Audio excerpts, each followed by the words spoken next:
Now we're going live. What's going on, guys? Welcome to Red Morning. Doing a bit of a different thing this morning. I'm going to start the first hour and we're going to talk about self sabotage, all the stuff that had in the content here. The second half, I'm going to bring John from Modern Life Dating on and we're going to talk about his. Rollo killed the radio star. We're going to talk about his body language mastery course. That's the second hour. We're going to add some links to that if it's the kind of thing you're interested in. So for those that are just here for marriage and sexual strategy, that'll be the first half. Second half is going to be about reading body language singles along to links to John's course. But how's everybody doing this morning? I see I've been on BST right now, apparently. It's 3 minutes late. And I see you guys have been here since 5 minutes prior. So if this was the military, I'd be the one getting chewed out and you'd be the one enjoying your seat. If you're listening to this one on YouTube, welcome. We're doing this one live. If you're on Spotify, Anchor.fm, Apple, iTunes, Google, whatever the Google one's called, there's about 5 other services. I'm actually surprised how many podcast services there are out there. So,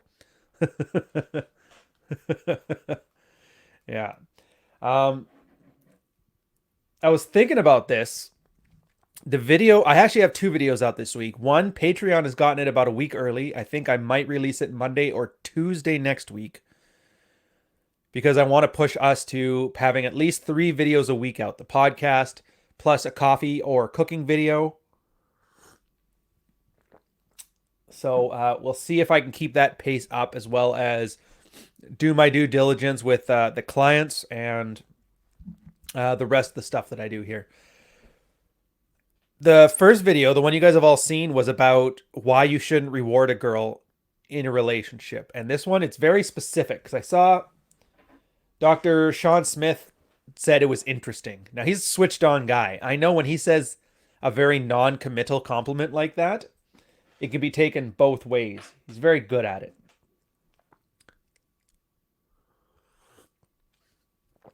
But I think a couple guys misinterpreted what the point of that one was. It's a very simple phenomenon when a guy is running his male action plan. For those that are new to the channel, a male action plan is usually happens when a guy is so frustrated with his love life, dating life within a relationship that he actually types into the search bar, why won't my wife have sex with me? Which, by the way, is a very crazy common search parameter. When I'm doing my YouTube videos, it asks me to pick a title and then it lets me know how that ranks on the SEO. That phrase is really, really good. In fact, they suggest I not use it because the competition is so high. So they end up on the red pill or the married red pill or, my videos or Rollo's videos.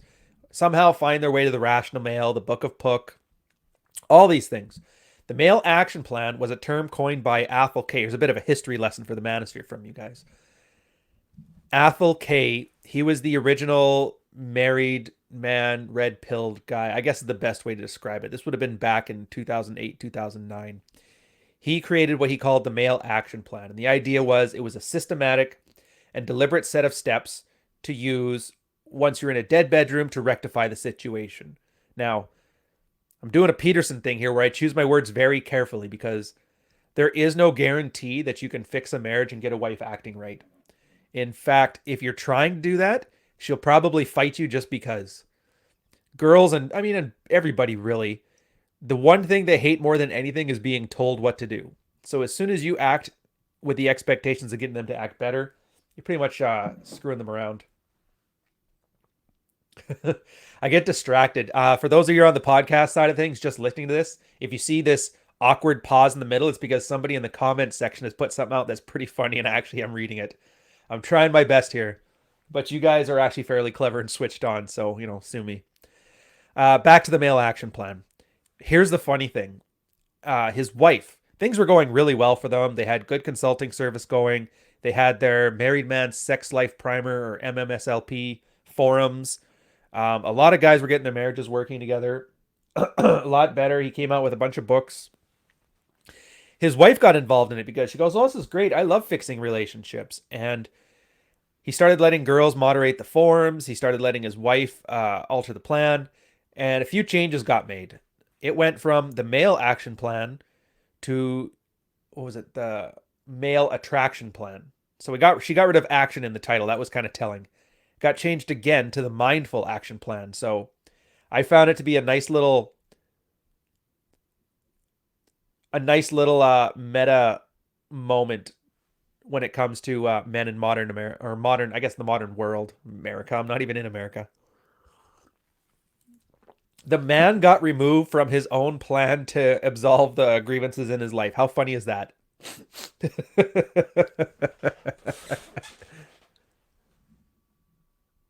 uh, um,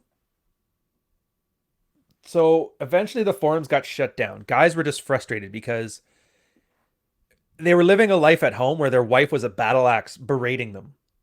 And then they come to the forums, and what happens? A bunch of female moderators in the forums start berating them for not acting right, doing more dishes. I think chore play became like a very big strategy there. So they just left. And the thing crashed and burned. It was a good lesson. I remember doing a post for it back on my anonymous days where this lets you know why male spaces are important and why, even if they have great intentions, even if they are good women, you just can't, if you have a male space, you just can't put chicks in there. They'll screw it up, and they don't, it's not that they want to screw it up, it's just that they don't know any better. Women act like women, and when you put them into a space that's made for men, they're going to make the space accommodate women because that's what women do. So it's one of those things. The point of this was, though, so I brought it back along with a lot of the guys from there, married Red Pill, and we refined the system somewhat over the last 5, 6 years, and it's been working damned well. And I was going to start telling you guys some stories about this stuff. It's kind of the things that I draw my inspiration for my videos on. I figured I can trust you guys with seeing how the sausage is made. And out of this, I'm hoping that you can grab some knowledge about how to work on your relationships and, more importantly, how to work on yourself. First one I'll think of is to do with the video. You guys haven't seen this one yet. This was about Bruno talking about how provision, if you don't make more than your wife, she's going to leave you. And he did it as a very fear-mongering tactic. And hey, you're welcome. You better learn how to. And the advice was weird. It was stash your money or earn more. And that kind of anxiety is not helpful. So, and it was funny because one of the guys that's on my email list caught that. If you guys haven't seen that, it's ryanstone.com/newsletter. Feel free to sign up. I put content out when I can. Always attached to either the book I'm writing about. Yeah, whatever. We'll get into that later. I hate doing ad copy when I'm trying to tell a story here. Yeah, and a lot of guys found this. Girls are earning more than guys. I know, I'm sure you guys have seen the statistics that people parade around. They never really look into them. They just take the talking points from them. But study done. I'm going to try and find the original study. If anybody knows where it is, please throw it in the chat here. But and it was an anti-wage gap thing where they found that if you take two people, a man and a woman, under 30, the same position, the same hours worked, all like equate for everything except for gender. And girls would earn on average about 100 or $1.08 for every dollar. Now, whether that's true or not is irrelevant. The idea that women are earning more money, and you see this, they're pulling a lot of antics or, sometimes merit to earn more than guys. You see female CEOs, you see Me Too accusations, people getting paid, you see book deals because Ray Rice decided to bounce you around in an elevator for a bit. Not suggesting anything's good or bad here. I'm just talking about what is. Now you have women that earn more than men. And if you're a modern man and you equate your masculinity with you bringing home the bacon, like I said, you're on very shaky ground. I made a joke about this, and anybody on the email list, again, I think I put this into my 2018 speech that I give to everybody for a thankful joining gift. But if bringing home the bacon is your masculinity, $3 at the grocery store, a girl can buy her own bacon. So what do you got now? I call it supermarket masculinity.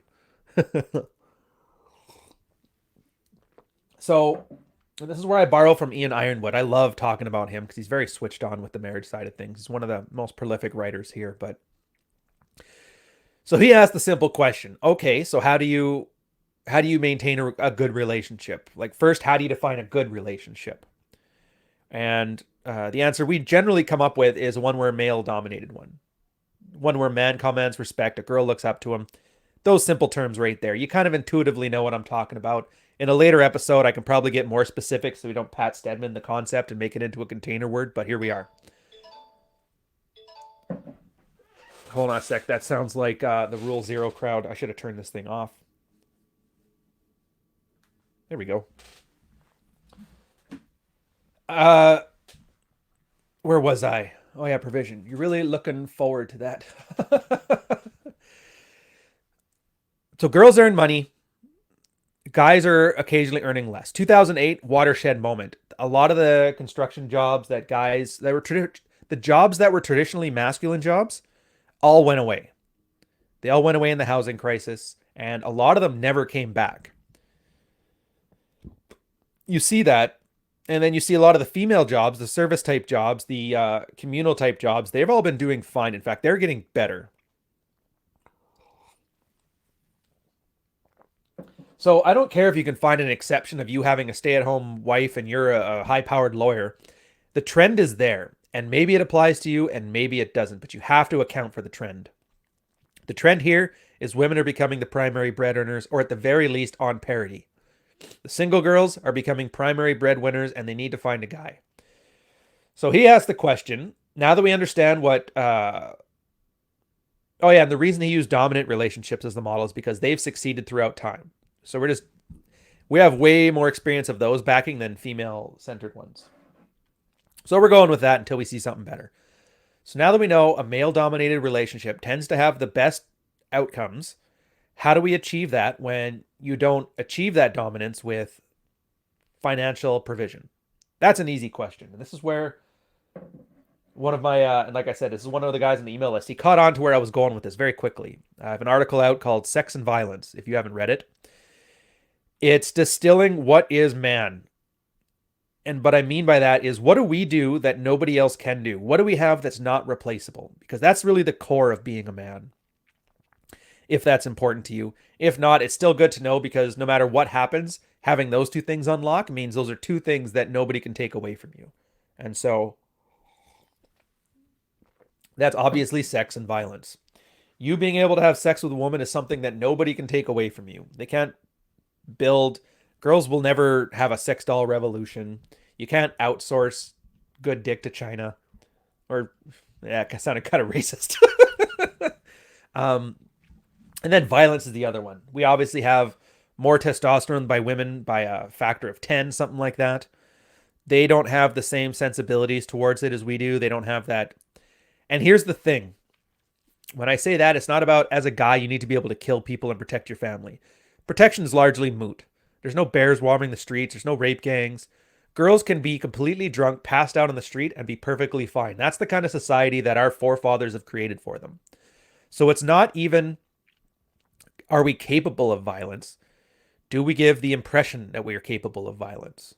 And this is why we do sports. And this is why girls love sports athletes. Well, that and the status thing. So are you capable of handling yourself if you had to? Are you missing that risk aversion that women have? Are you completely tolerant of it? You put those two things together, and that's essentially what my argument is for, excuse me, the tools we have as modern men. So let's apply that to this. You maintain dominance by essentially acting like a leader of the house. And leadership is a very loaded word. So I've gone through a lot of effort over the years to define what is meant by leadership. Military guy in me, I hate it when you don't define terms. And that's just taking the lead. That means always having an opinion so you can lead her to something. Girls hate making decisions because if the decision is wrong, there's a hit to her social status. So girls would rather not make a decision.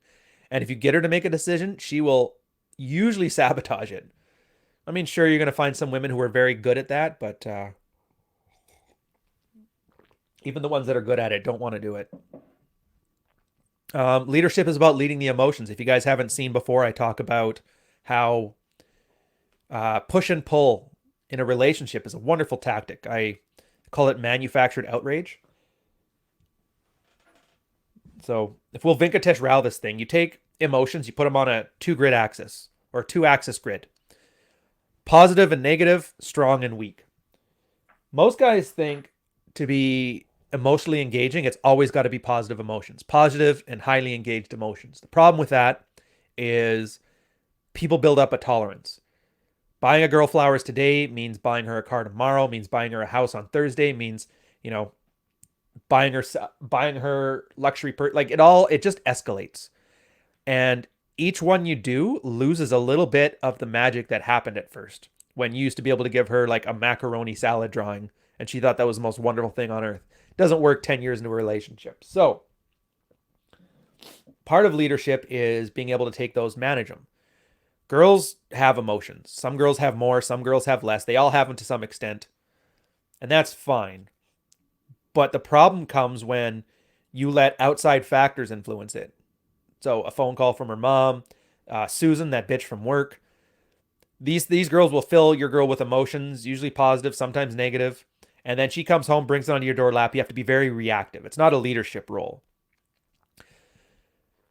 So instead, you take control of it. And if you can't, but then you can't because you keep doing positive, positive, positive, and like I can't buy her a car right now, so I'm just gonna let her burn it out.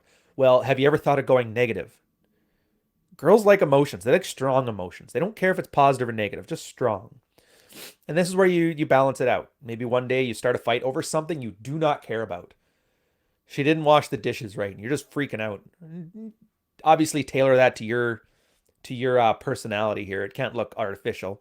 And then, right as the fight starts to escalate and escalate and escalate, you'll stop right in the middle, and you can tell you get a big smile on your face. You're kind of laughing like you don't really care.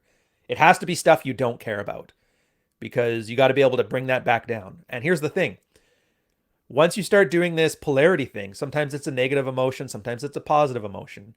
I had a coworker, a peer, a subordinate, sorry, from work. I called him Johnny Newjack. His name was John, and I told him I'm not using your last name until you pass your QL4 package, which is your on the job training.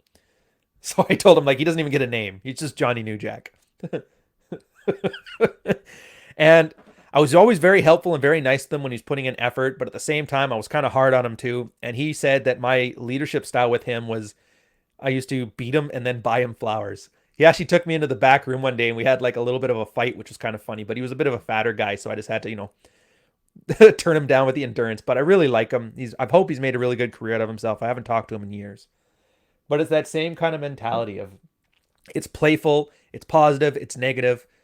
And once you start taking leadership roles with these kind of emotional states, you'll find that your girl tends to be much more, I don't want to say predictable, but she's happier. She generally wants to please because emotionally she's getting her fulfillment from you. And yeah, you're doing it a bit on purpose, but you know what? Nobody said a relationship was easy. I think guys are gonna find that sex and violence, and this is like a part of the violence aspect where taking leadership, providing it, but you're not doing it in the way that when I say leadership, most guys think that means handle everything. My woman doesn't have to drive. I'll drive her everywhere. Just like a good Saudi Arabian man would do. Ooh, we're going to go a touch off topic because Jim Sauce here.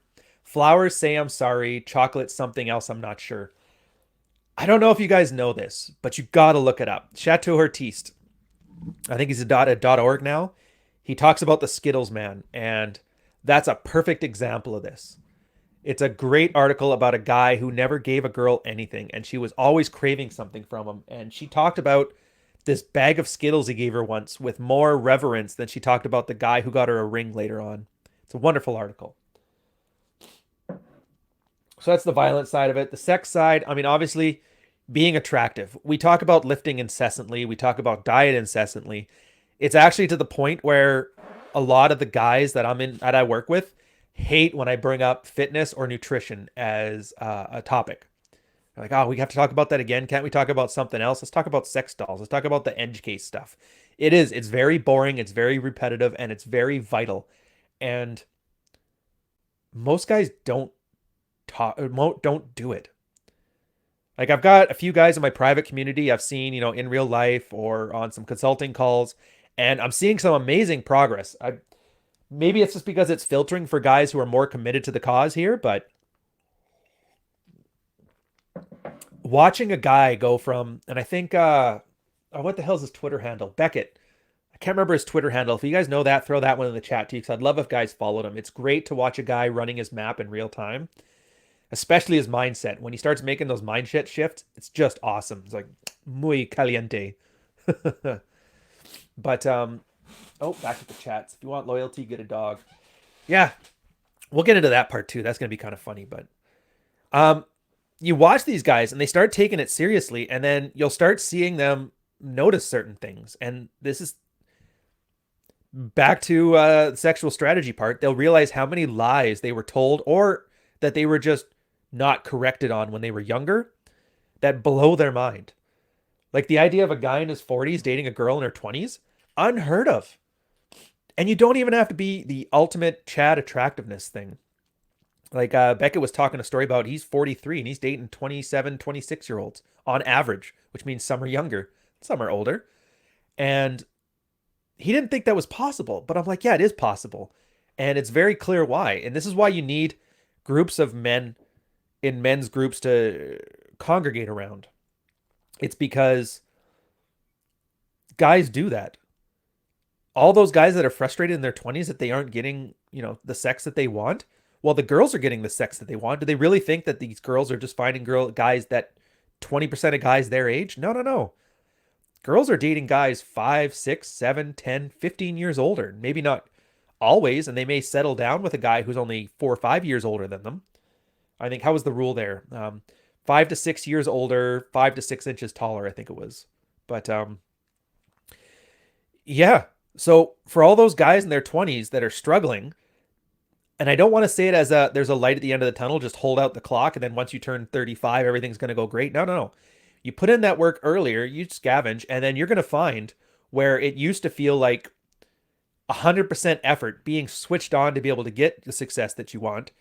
Once you get a little bit older, more mature, you get a little bit more comfortable in your sexual strategies, you're going to find you can pull in you can phone it in. That same strategy you had to work so hard for when you were fat and 25, now that you're in shape and 43 they're just melting. And it's awesome because it seems so effortless. The only problem comes with it's so effortless, a lot of guys forget about the initial struggle. And this is something that is going to transition back here to the married sexual strategy. A lot of guys will fix their relationship, and this is where the reward came in. They'll fix their relationship by acting more aloof, more attractive, taking a more leadership role with the girl's emotions, maybe even a little catch and release. Nothing girls say they hate it, but there's nothing more attractive than a guy that other girls want, especially if she got him first. But here's what'll happen. They do all this work. They build their value to the point that, yeah, they could get somebody who's, 10, 20 years younger than them, and the options are actually there. And all of a sudden, their relationships start improving immeasurably because a girl's invested in a guy who's worth a damn. Nobody gets off a moving train, I think is the saying. So what do? And this is where you can tell a guy hasn't internalized it yet, is they start saying, you know what? I don't have to put on all this show for her anymore. I don't have to do catch and release. I don't have to do all this. She's been acting really good, so I'm going to start rewarding her. And they go back to their previous behaviors thinking, that's what she wants. But she doesn't want that. And it's common as common AF. I'm going to try and keep this one monetized. We can see if we can do that. Common AF. And then what'll happen is the girl is looking at this like, wow, all of a sudden, like, I don't know what's going on, but I feel really great. Like the world around her is changing. Everything's going better. My man's happier. Emotionally, I'm more fulfilled. That bitch Susan at work doesn't bother me so much. Oh, let's pause that. I just realized that I have a hard time seeing if there's ever going to be a super chat. I will say this, guys. If you want to throw in a super chat, if you have a question, it'll totally interrupt me. And that's fine. There we go. That's fine. That's what I'm here for. But yeah, I will keep an eye out for that stuff. So yeah, and all of a sudden everything was going great. And then I started feeling better. Sexually, I was more adventurous. And then all of a sudden like the same stuff started coming up again, and then the girl stops feeling loving, and then it's this weird cycle of attractive and not attractive, good relationship, bad relationship. While it's, and this is a very, in the way I was talking before about how emotionally you want to take control in a leadership role on a girl's emotions, manufactured outrage, this is a way of letting life happen to you where you're not taking control and you end up more reactive, but you're causing the problems yourself. This is literally stepping on your own dick. And after a couple cycles of this, guys will find two things. One, every time they got to climb back up that hill, it's more difficult because the trust isn't there. Is this one fake? Is this one not true? And that's when they get more shit tests. A shit test, if you guys don't know, is a girl is feeling sexually attracted and desired to a guy, but she doesn't trust her emotions. And so she uses what's called an innate skepticism bias to test to make sure that it's not a false signal. Of which the guy, that's when we say passing a fitness test or passing a shit test. Yeah, Blitz, John is going to join the show. He's going to be joining us on the hour. I wanted to make sure I get some content out because we're doing a lot of meta stuff today. So at the very least, get you guys 60 minutes of straight up value before we get you additional value that's not directly related to getting your dick wet and your wife happy. What's up, Jack? Where was I going with this? Oh, yeah. And so this is what happens. You get these horrible situations where the tests get harder. You have to be harder and harder and harder, more aloof every single time. And then you end up with this very strange, Sid Vicious relationship where it's almost functionally dysfunctional. Like it's sustainable, but it's essentially beating a girl and buying her flowers. And that's how those things kind of escalate. So if you don't want to end up as those kind of guys, what you have to do is be more proactive, take control, and realize that if you're acting more attractive and you're getting better behavior as a response, that's the reward. And that's why you cannot reward your wife or your girlfriend in a relationship for good behavior, because what you did to get that good behavior is the reward. If anything, you need to double down. And it's the most heartwarming thing when the guy makes this revelation. I've seen this report at least a couple dozen times in the last couple years where a guy will explain, like, I don't get it. I'm working out. I'm being more aloof and everything was going well. And then, she's acting better. So I start acting better towards her. And then she starts getting really bitchy. What's up with that? And then it'll usually be somebody like Wine More Please, which shout out to him. I don't know if he's on this one. He's usually pretty busy, but so let me get this straight. You were doing things. They were having a measurable effect, positive effect, and then you stopped doing them because why? And then it clicks for the guy. He goes, oh, I get it. All those things that I thought were attractive, that I thought the girl want, actually weren't at all. Those things that you guys were talking about and that I had tried and saw for myself were attractive. And that's where guys finally figure out that just be yourself is the absolute worst advice you can give a man. Makes me laugh. And warms my heart every time when a guy realizes that is bullshit.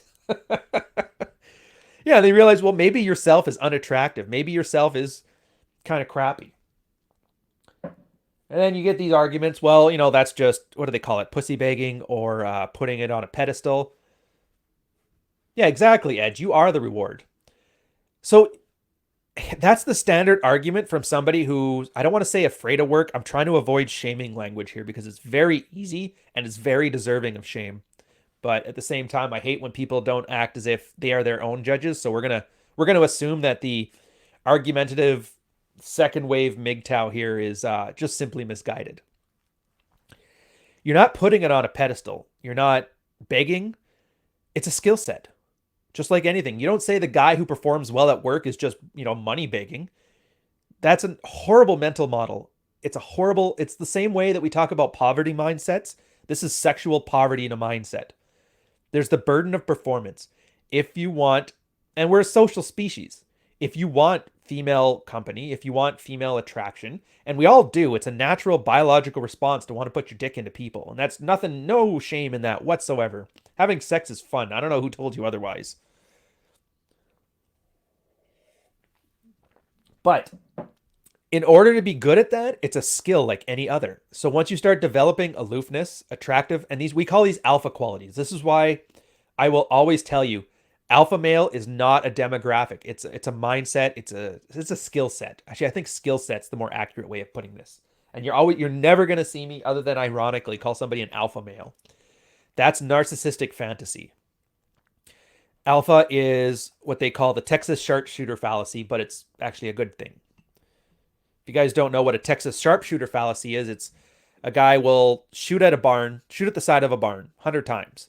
He goes over to the barn, sees where all of his groupings are, and draws a bullseye there. So that way he says, look how good of a shot I am. I can hit my target every time.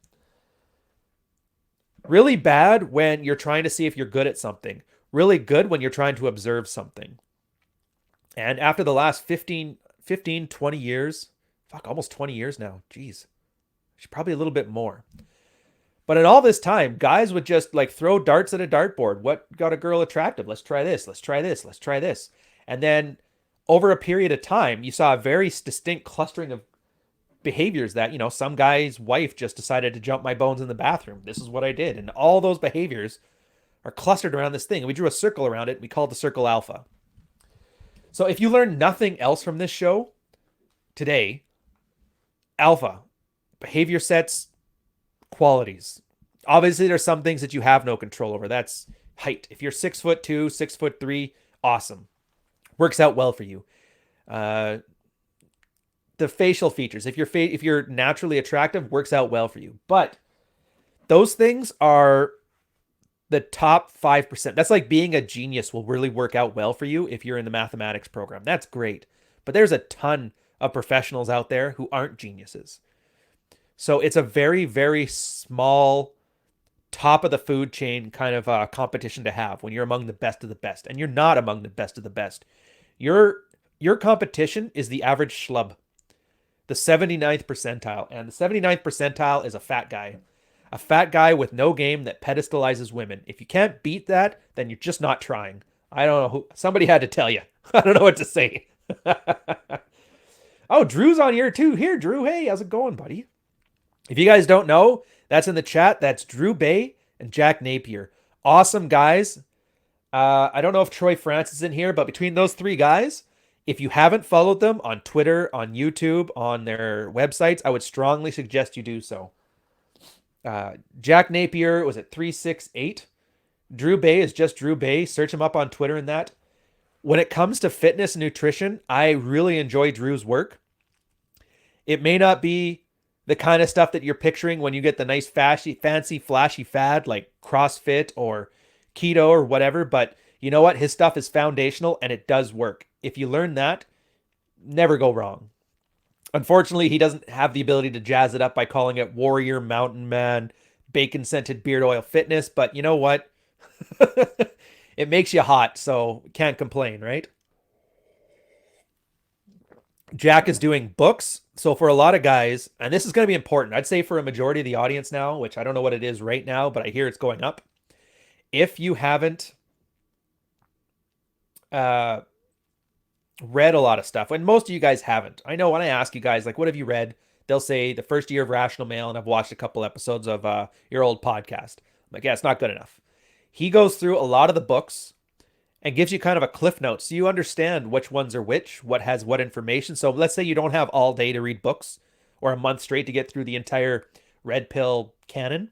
You'll at least know where to focus your efforts. Oh, if I want just how to handle social dynamics, then maybe I'll do 48 Laws of Power to learn how to handle power talk. If I just want, pickup, maybe it's Tom Torrero's book, maybe it's Troy Francis's book, and that's great. Also, it's they're doing a thing between Troy Francis and Jack Napier. Who gets to, I think it's these 1,000 subscribers first. So vote with the subscribe button. I want to see which one of those guys is more popular in the manosphere. That'd be pretty good. Yeah, Book of Puck, very solid stuff too.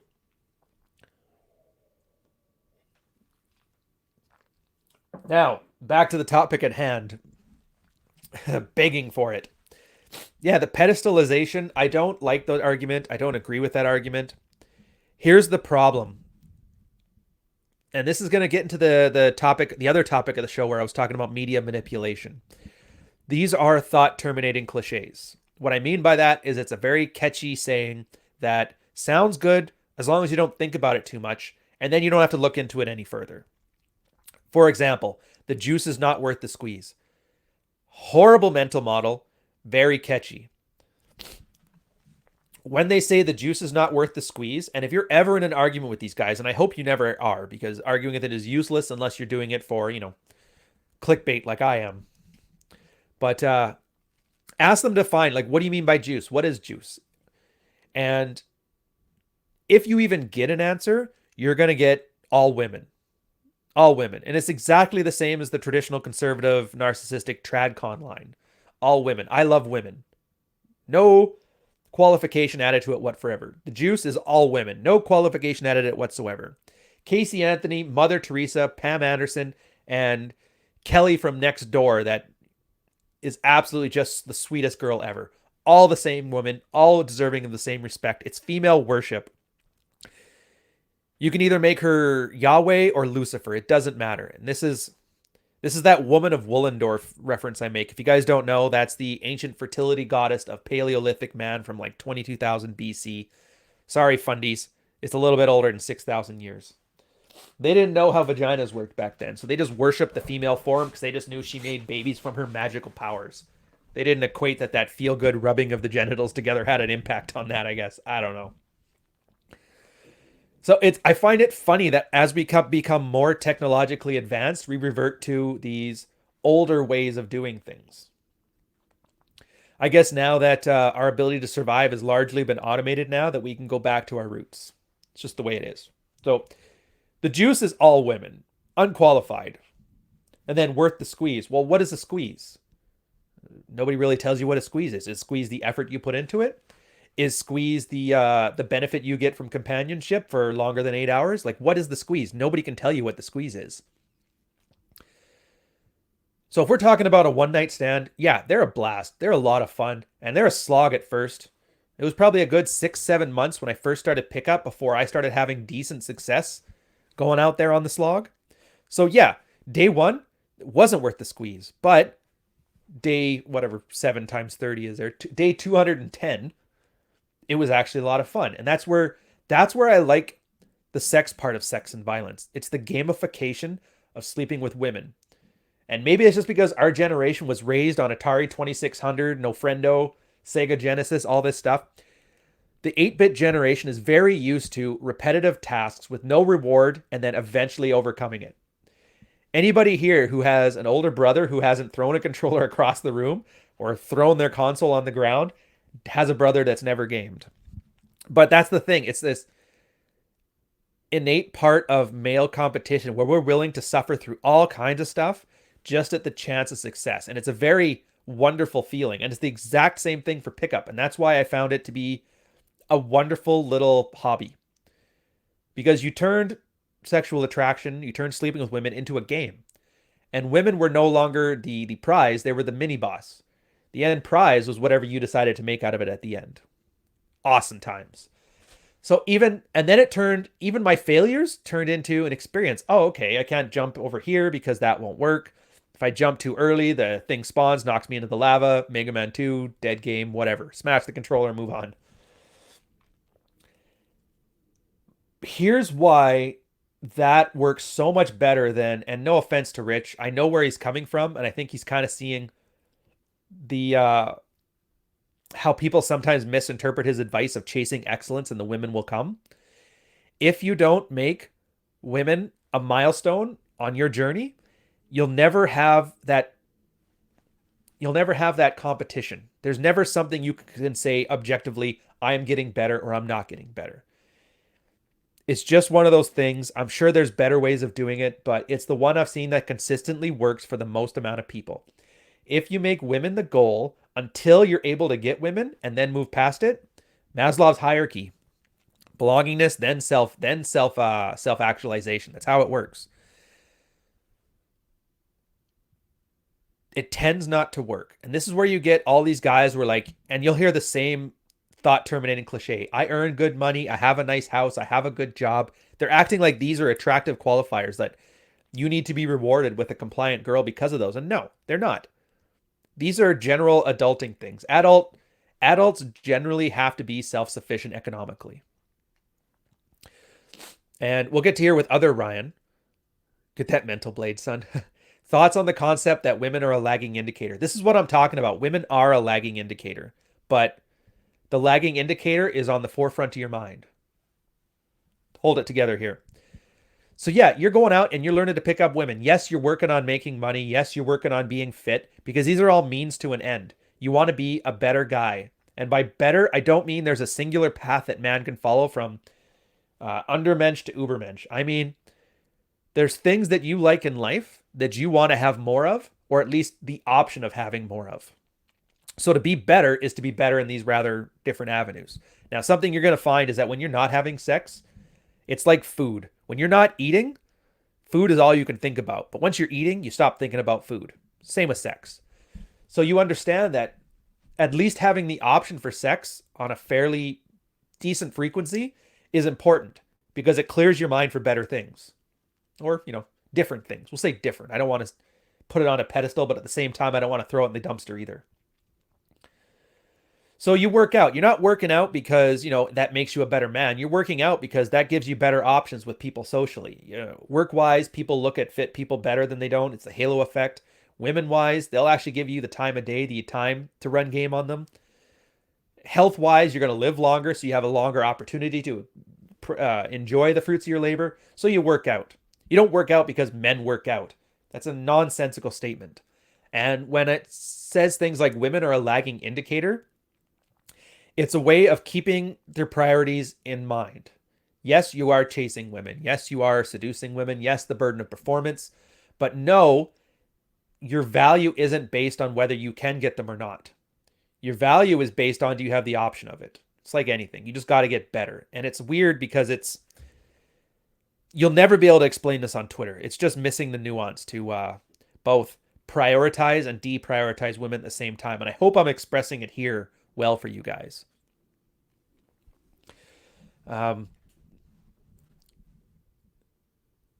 Yeah. And so you get there, you get to the point where your game, your charisma, your fitness, all those skills that you need are on par. And this is kind of like a parable about how the red pill came to be from pickup artists originally. As much as people say MGTOW started it, no. Pickup artists started both. Pickup artists, there was some that found that they had slept with like a couple hundred women and it was just, they were jaded to the experience. They didn't like it. It wasn't worth it. And they were the first MGTOWs. I call it first wave because it's like a tip of the hat to feminism when I call the new guys the incel types. Second wave MGTOW, where they just didn't win and they're doing sour grapes. But the other types, they went to the red pill, and it's the exact same thing here. They found that, hey, you know what?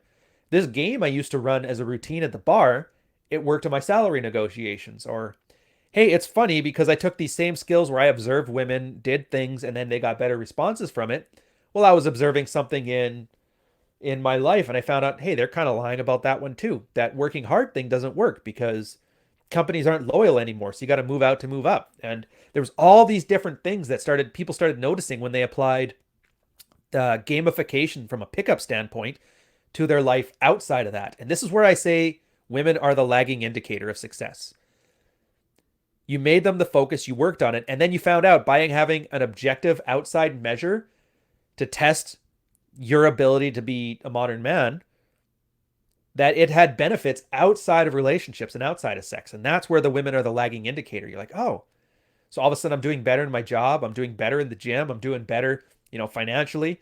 And then all of a sudden this work that I used to put 100% into women, I'm putting into 100% elsewhere. And women are no longer like 100% of effort to get. They're like 10%.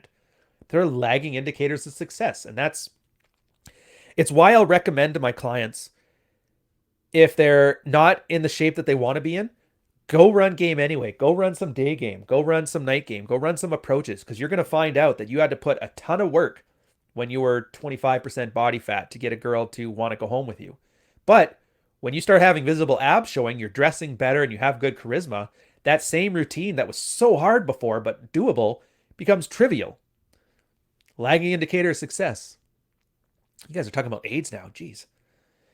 Yeah, Michelle has it just right. It's the way you look and dress that makes people treat you differently. And that's, again, charisma, the ability to communicate with subtext and process what kind of man you are. It's marketing. If you're dressing well, like right now I'm wearing, I can't remember what the weave pattern is, but this kind of has that look of the newspaper reporter. I'll wear my messenger bag with it. I go out there, have my laptop. I remember having a girl approach me once asking me like what book I was writing in that. So I was like, yeah, you don't want to know. But but that's the thing. It gives a certain persona. Oh, that guy looks like a comfortable, interesting, creative type. Or you can dress like Goldman. You'll look like a fancy artist, the giant camera, photography. So people see certain archetypes. If you're walking out in like ninja jogging pants and tank tops, oh, that guy's a fitness workout guy. Probably a bit of a bro. A lot of fun. Not very heavy on the mental capacity there. So all these things signal to the world what kind of person you are. So if people are into that kind of guy, they're like, oh, that's my type of guy. I love Chad. They'll go talk to you. Or at least when you talk to them, they already have a mental model of what the conversation is going to go like. And maybe they like that kind of person. This is why showing up to a job interview without wearing a suit and a haircut throws people off because they're like, does he really want to be here? It's that medium is the message stuff. Very cool.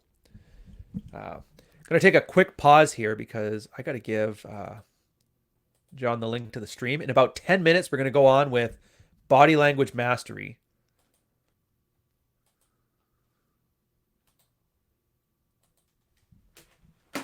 Which should be a fun time. And that's going to be in 10 minutes, T minus 10 minutes. Mics. On the end here, we're going to end off with the media manipulation part of this. So why is this stuff important? Maybe you don't want sex. Maybe you have a doll, whatever. I don't really care. It's important because it makes you better equipped to handle manipulation. The media is a and it's really easy to see if it's not you as the target demographic. It's very easy to see the media manipulating women because you're not a woman, so they aren't trying to appeal to your sensibilities. Here's something, we're going to talk about it more on Rule Zero, but picture this. The kind of guy who's feeding your fears. Me Too accusations are just around the corner. Never mind that Me Too only happens to like the ultra successful. People don't do a Me Too accusation from Frank from accounting. They do it to Harvey Weinstein. They do it to Nelly, to Stallone. They do it to big names because everybody wants to punch up. But once it's stuff that's meant to appeal to you, this is that bacon-scented beard oil. This is that, like I said, ryanstone.com/soap, tactical soap. That's why they have the pheromone thing in there. I don't really care about the pheromone. I like the soap. I like the scent. It doesn't dry out my skin. And I'm probably going to start putting out some like metrosexual skincare videos with it soon, which you'll kind of like. But at the same time, I get what they're doing, and I'm kind of looking past it. MGTOW is exactly the same way. A lot of guys want to sell you, silicone dolls. So they feed you with how horrible women are because they want your money. Now, if you're the guy who's not sexually successful, not charismatic, that message is very appealing because it tells you, well, it's the woman's fault. It's not your fault. It's not your responsibility to be good. You already are a great man. They're just horrible and they don't see you for how special you are. Now here, buy this doll.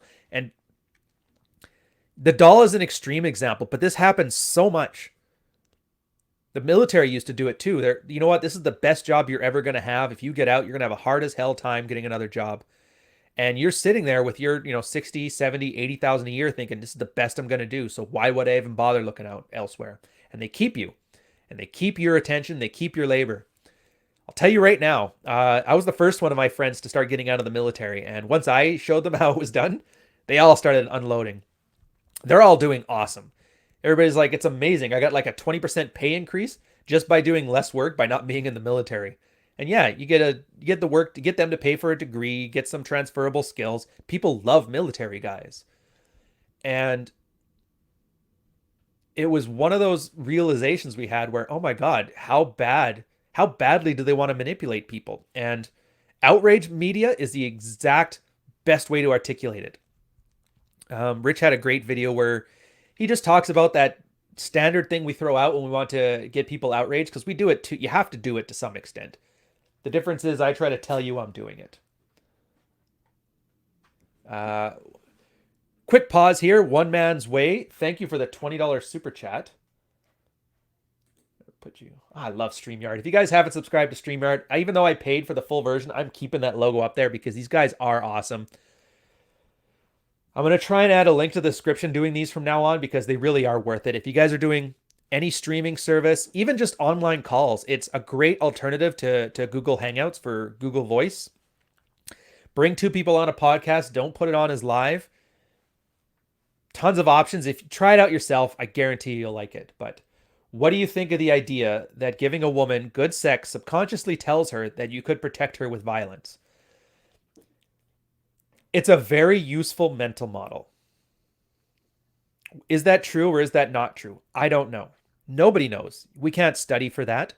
The soft sciences aren't really built for it. Ethical boards would never sign on for people doing these kind of experiments where you could test for it. There's no way to isolate the variable. So really the question you have to ask yourself is it useful? So in this case, giving a woman good sex, we just know it works. There is a lot of guys that if, and here's my mental model as to why. I talked about it, I think it was last week, where some of the best three words a man can hear from a woman is, "Oh, that's okay, hun." Once she's emotionally attached to you and involved like that, she is Sam, I'll get to yours in a sec. Once she's emotionally attached to you like that, once she's invested, everything you do gets turned down a notch. If you're that guy in a horrible relationship right now and she's bitching at you because this and that, you're not doing the dishes, this is wrong, that is wrong, it has nothing to do with any of that. This is her emotional state. She's not feeling it. And so she's looking externally, anything to attach that emotional state to make it real. When you're giving good sex, and sex is all in the mind. When you have good sex, it's because a girl is emotionally engaged. Her brain is her version of a dick. That's why they read romance novels all the time to feel attracted. That's why strong emotions and negative emotions make the sex better. It's not actually your performance. I can give you a technical manual on how to thrust like a man, and if you don't have that emotional part engaged, you're not going to have good sex. You might get her to come, but it's not going to be good sex. So I don't know if it subconsciously tells her you could protect her with violence. What I do know is when you do it, it creates that it's part of, I would consider it emotional leadership as opposed to the violence part. But if this is the kind of model that gets guys understanding how to emotionally engage their women better and how to best able to be her best option, then I would say, yeah, as far as we're concerned, we'll treat it as true. Another quick one here. The Sam Whiskey, thank you for the $2 super chat. Do you recommend Mac or PC for graphic design? Everybody uses Macs. Mac's been the graphic design platform for forever. I would prefer PC because I hate Macs. But it's really about what platform you're more comfortable with. Like the same software exists across all of them. So you're really not going to have a big difference. What the hell's that sound? You're not going to have a big difference in the usability aspects. The one good thing about PCs too is that they're very customizable. So if you need a heavy upgrade to your system, then it's a good platform to use. Don't mind the dog. He hates kids and he's barking at some baby crying outside. A quick back thing to One Man's Way here. Yeah, so good sex, it's all in the mind. It's in the mind. Beyond that, we intuitively know how to rub genitals together until it works well. So that's fine. It's all about the mind. And like I said, makeup sex, hate fricking, all this stuff works really well. And it articulates that good sex doesn't mean positive emotional sex. It just means strong emotional sex. Starting a fight with your girl and then making up, great sex afterwards. I would say the one thing it does signal that we can objectively measure is that you're not willing to put up with another person's shit and you're having your own frame. Girls hate when you placate them. They don't like it. They don't like to win this battle. They like to battle you and then lose. So by winning these battles, you create that emotional engagement. It lets her know that you're mentally strong. Whether that equates to the can I handle myself around it, at the very least, you've signaled that you could beat her emotionally. And she likes that. She likes somebody who's better that she can look up to.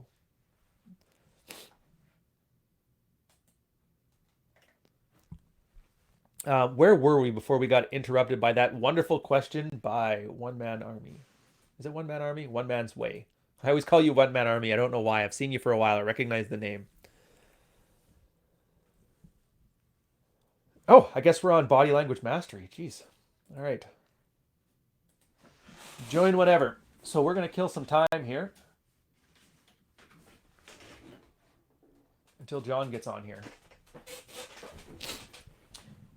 Thanks, guys, for the content part of this stuff. If you're listening to this on the podcast, I'm actually going to cut it right here. So, because the body language mastery, it's only open for, I believe, 4 or 5 days. So once that happens, once this podcast gets out to you guys, it's already going to be too late. Sorry you missed it, but whichever. Oh yeah, the like button. You guys are going to love the next video I got coming out. It's one of those things I kind of hated. If you guys don't know, there's two types of videos that I never really liked. There was the one where you're sitting in your Honda Civic, live streaming you reading Rolo's work or ranting. And the other one is just sitting here staring at a webcam. Obviously doing it sort of now, but I like to think the production quality kind of matters a bit more. So the video essay one, I've done that where it's mostly just me talking to the camera, but what the hell is that noise? Oh, that's people outside. Where was I going with this one? Oh yeah, so I tried to add a bit more production quality, some better edits in there. I like to think, and this is a bit more meta. I really don't like when people take the audience for granted. In this case, I mean giving them a substandard product just to get click views. It's easy. It's easy. I get that. Am I? Yeah, please. Look at that. The old lady found I'm a bit blurry. Apologies, guys. Just half push. There. Oh, my God. We're doing PewDiePie quality now. All right. Yeah, well, I can just sit here, and it's something I didn't notice until somebody pointed out to me. Do you ever notice there's a lot of guys who do these podcasts? There's no guests. There's nothing that you would need to listen to, but they're still wearing headsets. And that made me laugh because now I can't unsee it. They're literally trying to make themselves sound more authoritative like a radio personality, but they have no reason for it. It's just LARPing. See, women are useful because of such dicks.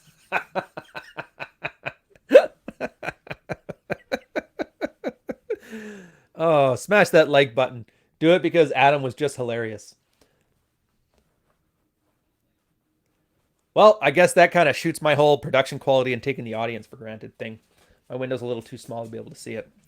But I like when you can make something a little bit more lasting and more enduring. And that's why I'm not the biggest fan of takedown videos or response videos. I'm doing them kind of because you have to a bit because, some topics get engagement. So multiple people talk and it's going to be a conversation and that's fine. But it just seems lazy. And I kind of noticed a lot of the second wave MGTOW channels tend to do that as well. And I don't like it. Like if I can just put myself playing, what's the game now? Dark Souls or Modern Warfare 2. If I just put that footage up while I rant to you guys for 20 minutes, it's literally the least I could do. And this is going to be the part where I fluff you guys. But from an audience perspective, you guys are giving me your attention. In your case, you're giving me 2 hours of your attention now, another 2 hours on Rule Zero. So that's not a small thing. That's 2 hours of a guy's Saturday. You could have been, well, you probably are working out on this, and that's the big reason I moved it to podcast. And that's something I like doing where it shows that you value the other person's attention. I'm not going to placate to you. I'm not, because there's been this weird thing where a lot of guys will say, well, don't go after, guys who have sex with dolls. They built your channel to where it is. And I find that's a ridiculous argument for people. First off, I don't have a big audience. And even if I did, by pandering to the audience, you're not any better than the stuff that you're here to fix. So I will always say there's stuff that I'll tell you that maybe you don't want to hear, but it's things that I can think you need to hear, or you can at least get value from hearing in as entertaining a way as I can possibly do. Even if it is just me staring at a camera slightly out of focus with shitty production quality. Yeah, and Ben's got a good thing here too. Not all MGTOW are retracted. Some spin plates. That's something else, and we'll probably talk about it on Rule Zero, but there's no consistent thing. That's why I kind of named it Rule Zero. Sexual strategy, positive male identity. Those are the two key tenets of the red pill. They always have been, they always will be. You can talk about it as politics, about seeing the truth as opposed to lies, blah, blah, blah, blah, blah. That's all just like these forked distros that aren't nearly as good as the original. How do I get laid so I can make my life better in the ways that I think are good and to maintain a positive identity? Those are the only parts of it that matter. Problem with MGTOW is that it's kind of one of those catch-all terms. Men going their own way. Well, what's your own way? Everything. I have the same guy saying that you got to check out and buy a doll. And then guys saying, well, you can have a family and be MGTOW. Well, then it's a completely nonsensical term. Red pill is essentially going your own way, and here's the tools to go your own way better. I'm not seeing it, and I'm not saying there's nobody like Terrence Popp, Aaron Clary, they're MGTOW, but they're doing it right. Aaron Clary is the only guy I see who does, he shows you living a better life. Hey, where was your office today? And he shows a picture of him at the driving range. I love that stuff. But, all right, John's running late. You know what? This might just end up being undercover. Honestly, if you're sleeping with women, I don't think there's a need for a sophisticated sex doll. I really don't. I kind of enjoy it, but I'm a huge fan of cyberpunk, and cyberpunk always has sex bots in it, that high-tech, low-life thing. So I have a fascination with it mostly on an aesthetic level. I don't actually, if I had one, I'd probably make mine like 100% chrome, made her look like the receptionist bot off of Orin. Oh, what's the movie? Star Chase: The Legend of Orin. If you guys haven't seen that, that's an awesome 1983 cartoon. That's a huge Star Wars ripoff. It's worth 2 hours of your time to watch it. Uh, yeah. So if it can be anything, then it's nothing. It's really just clubhouse masculinity. I grab this name. I don't have to do anything to earn it, and I get to be in a group of men. And that's a feminine way of thinking, and I don't like it. It's a lot of the reason why I call it second wave MGTOW, because it has that same nod to second wave feminism, I find. But so here's the thing. What good is joining a group if there's no entrance requirements? I mean, the red pill is about as lax as you get, but you're actually trying to get laid. There's at least something there. It's objective. It's measurable. You know if you're doing it or you're not. There is no fungibility with it.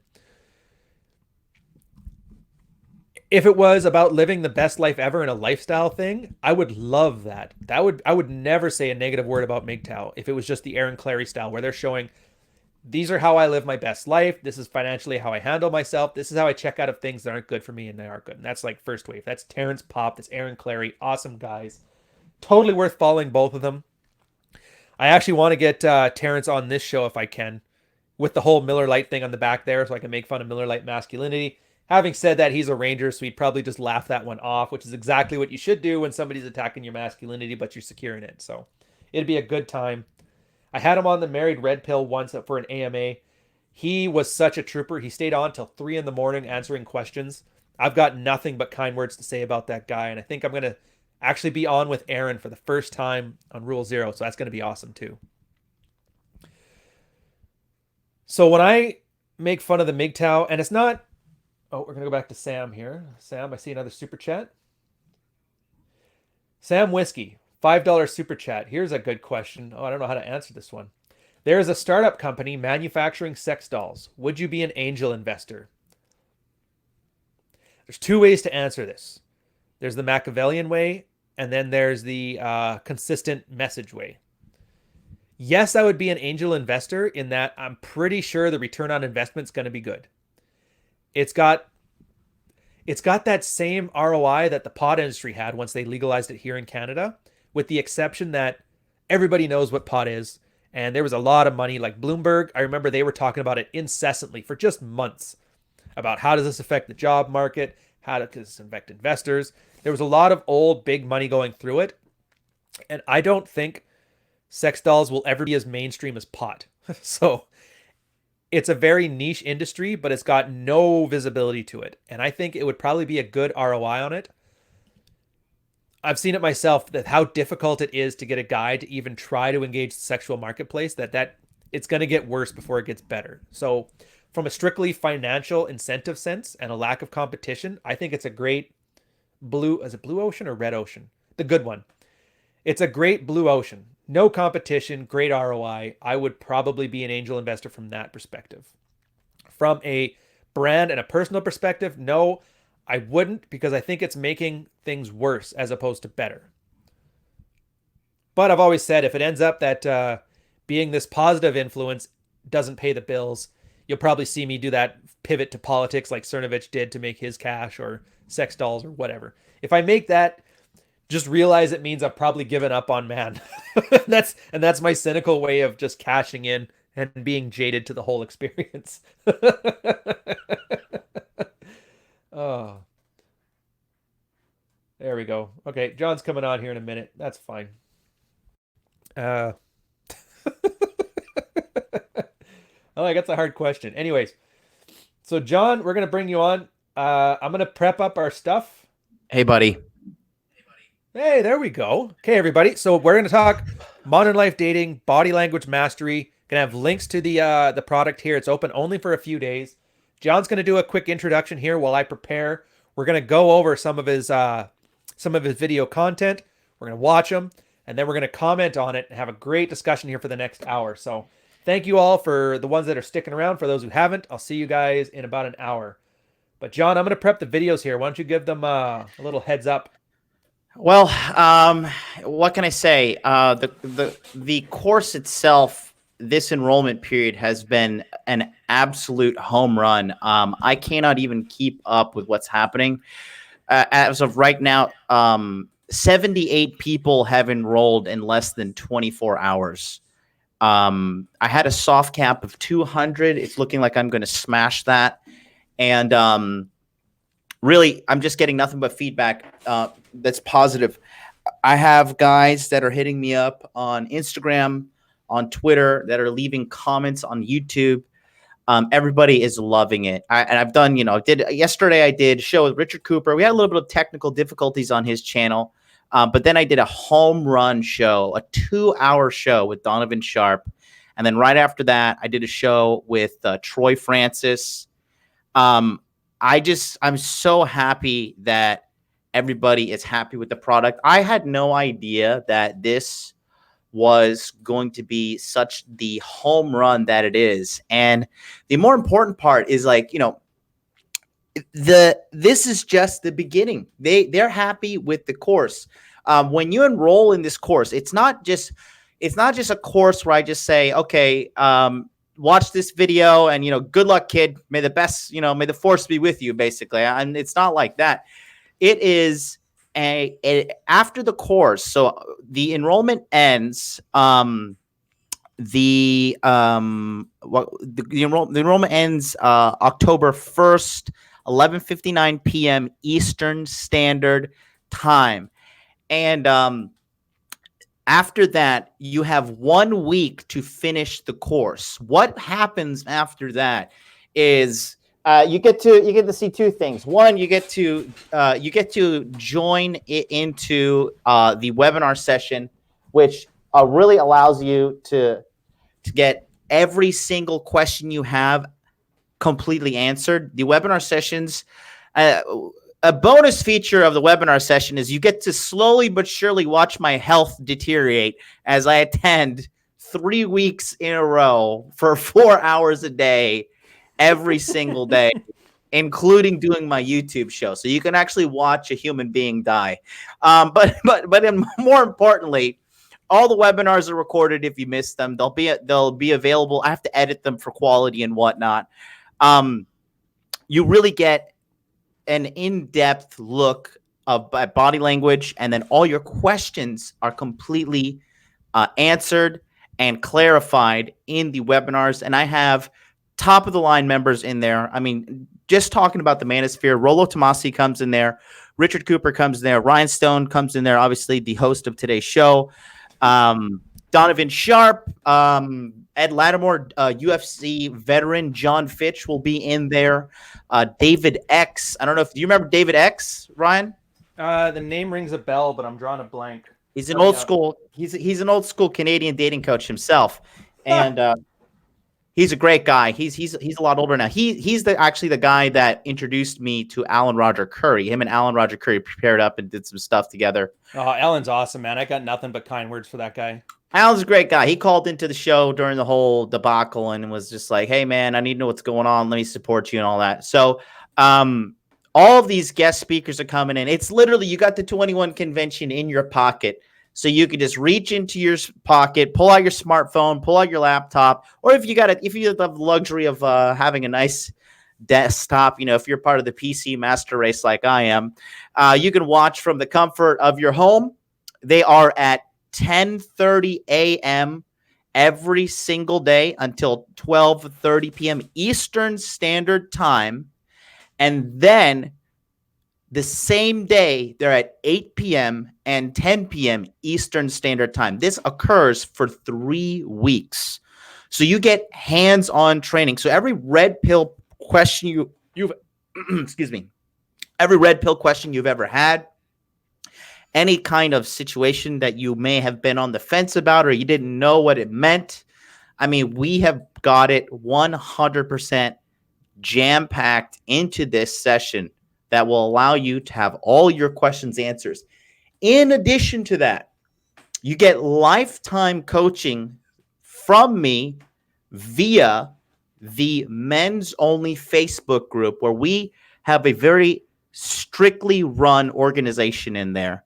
The situation, it works like this. The questions are posted, and there are answers that are immediately replied. There's no memes. There's no crying about feminism. There's no saying, woe is me and the world is coming to an end. None of that. It is a solution-oriented community. Here's my problem. What are the solutions? I'm fat. How do I get fit? I'm skinny. How do I get more muscles? I've been on a 2-year dry spell. How do I break this?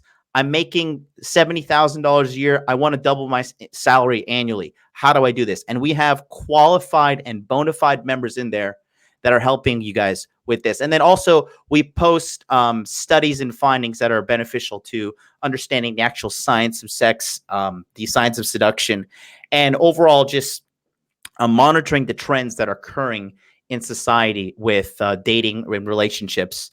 So, I mean, if that's not enough, you also get access to 3 more weeks of coaching that come with Q4 enrollment. Okay, so you actually get 6 total weeks of coaching. So the module itself, we're going to give away 3 full modules here today. I'm in the process of editing some more for the leg section.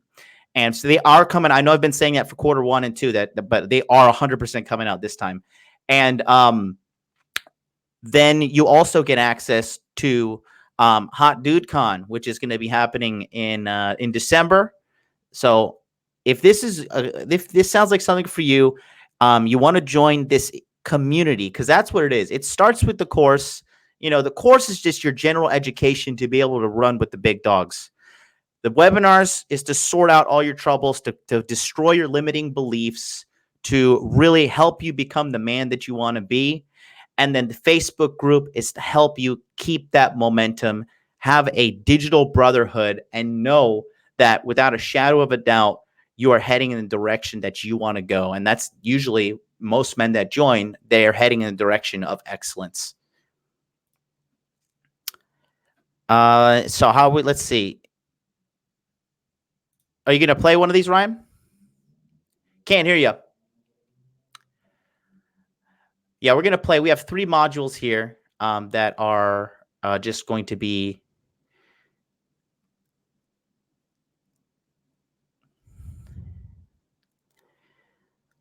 This is module 1. This is one of the modules titled Seductive Feeding, but the frame rates are really bad, Ryan. I don't know. I don't know what we can do about that. Can you just run it normally on do you have QuickTime or anything? I don't know. Are you doing anything extra and special? This is our model. Her name is Judy, Juri. She's 22. She is a university student studying a little bit of English. She is a very cute girl, very nice. It was a good time. And I'm reading some of the guys in the chat. Ben says, best $600 I spent in a decade. Yeah, if it's a little, I think you guys over in Europe have to pay the value added tax for the digital courses. So for you guys that are in Europe, they have to add a little bit more to the price. But everywhere else, I mean, you're good to go. And we've got such an international group. I've got Chinese people signing up. I've got guys in India. I've got guys in Europe. Obviously, I have guys in America, guys in Australia. What we're really building is we're building a hive mind of men who are truly chasing after excellence. That is a big thing right there. And honestly, I'm so happy that all of this has come together because when I started my show, Interview with a Man, it started on January 1st this year of 2019. And I just had a very small following, a very small amount of people that were dedicating themselves to showing up every single day and making sure that they were taking the gems that I literally is giving away free information every single day on my show, and I still do to this day.